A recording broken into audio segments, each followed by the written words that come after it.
She's spoken out against corporate corruption and tackled state capture. She's built a powerful business, which has made her South Africa's wealthiest woman. My guest on Under the Skin is activist businesswoman Magda Wierzycka. Magda Wierzycka, thanks for joining us on Under the Skin. My pleasure. Together with the Helen Suzman Foundation, you've taken out a civil claim that focuses in on Eskom. President Jacob Zuma and his son are named. There's 75 respondents, Musebenzi Zwane, Eskom executives, the Gupta family. What are you trying to achieve with this? Well, you need to remember that when we launched this case, that happened at the very beginning of December, so it is before Cyril Ramaphosa came into power. And we just thought that, something needed to be done from the civil society's perspective to bring these people to account, and also to stop the looting of South Africa and to try and recover the funds that, or at least portion of the funds that have been looted. Why a civil claim? Because you're after money. You're not expecting people to go to jail, obviously, being a civil claim. Correct. So obviously we can't institute criminal proceedings against, you can lay a criminal charge at a police station, but that's a pointless exercise if, NPA isn't going to take it forward. So, I approached my lawyers and I said, well, is there opportunity to launch a class action against, all those involved? And Eskom was an easy target in this whole equation because obviously Eskom provides electricity to all South Africans. We are all electricity tariff payers and we are all taxpayers. So we all have vested financial interest in what Eskom does. So effectively, by virtue of looting Eskom, you have stolen from civil society, or you have stolen from South Africans. And, the advice was absolutely. The problem with class action is that it takes 12 months for a class to be recognized. So it was much easier to launch a civil case where, you kind of represent the civil society and you try to reclaim the money that has been stolen. You haven't just focused your cold-eyed fury on government and people around government, but you've also had things to say about the private sector. Very critical of Net1 involved in the paying of grants. You fired KPMG as your auditors. And what I wonder is this, before all of this, you were successfully building what's become a massive business. What tipped the balance? Why did you decide, I want to be an activist of some sort? Sometimes decisions are taken out of your hands. Yes. So, the first thing is that obviously being in the field of investments, managing people's savings, managing people's money, we're kind of at the coalface of what is happening economically in this country. And, I can't use a better analogy than, kind of frogs in ever heated up water. Yes. Because under President Zuma, the economy has just spiraled downwards. And, I kind of felt the sense of moral outrage. I obviously then stumbled across the Net1 and I saw how the whole civil, the social grants distribution system was being mismanaged. And in fact, the victims of that were the poorest strata of society. And they were being robbed blind. I mean, seriously, there's just, no lower level of lack of morality that you could stoop to than stealing from mothers and children. And then the Gupta leaks appeared.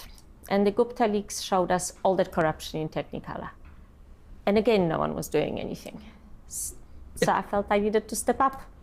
Once you step up, is there a danger that it becomes a little bit addictive, that you've got a new lens through which you see the world, and that suddenly you can't pass a water crisis, to use a specific example, without getting involved? I mean, there must be people saying to you, Magda, this is all very well, but stay in your lane. You're meant to run and grow a business. Oh, plenty of. Are they right? No, I don't believe so. Look, if every one of us took that stance, yes, then really what do you have? But there's a difference between doing nothing and doing everything. Are you starting to veer a little bit towards the one extreme? No, look, I think once I started looking at corruption in South Africa, then, the one thing is very true about corruption, and that is that it's an equal opportunity player. So there is public sector and private sector involved. For every rigged public sector tender, there is a private sector participant more than willing to pay the price. And that's what we've seen with some of the global giants that came, into emerging markets, SAP, McKinsey, KPMG, international companies, very happy to treat us like the colonies and pay bribes because, that's the normal way of doing business. Right. So, someone needs to stand up and say, this is not normal. And it is, we have lost a moral compass of society if that's, how we perceive normality and normal business practices to be. So now, once you start being critical of that, all that really happened is that, I became a little bit better known. Yes. Which gave me a bigger platform to reflect my views. And really, it's Twitter rather than anything else. I want to ask you, you said this about Steinhoff, which has really been a massive thing in our society. You said analysts should have seen what was obvious from the beginning, that this was as close to a corporate structured Ponzi scheme as one can get. And that raises a bigger question. You spoke about losing our moral compass. How would you rate the level of ethics in South Africa's business community? At an all-time low, unfortunately. And I don't think that Steinhoff is the only scandal that's going to sweep through the JSE.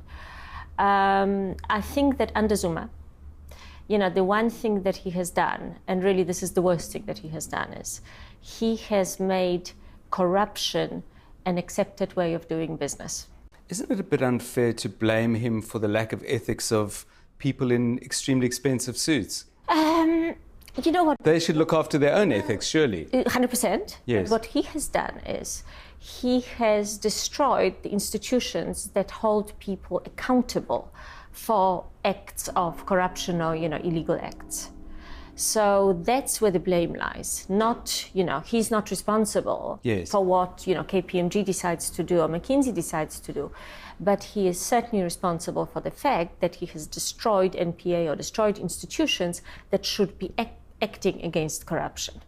So that's where I kind of lay the blame. And then he made paying bribes an acceptable way of doing business with government across all spheres. So I also, in dealing with some government tenders, literally not a single one comes around without someone pitching up and saying, how much are you going to pay? You've said that CEOs need to speak in their personal capacity and they shouldn't just make what often are very bland statements from a corporate communications department. Why do you think that's so important that individuals known for their acumen in the business world speak as those individuals and not on behalf of, for example, a major retailer? Because, I think that we need leadership. People need to see visible, ethical leadership. And that's not some organization, with a label of BLSA or, anything else. It's people. People follow people. People believe in people.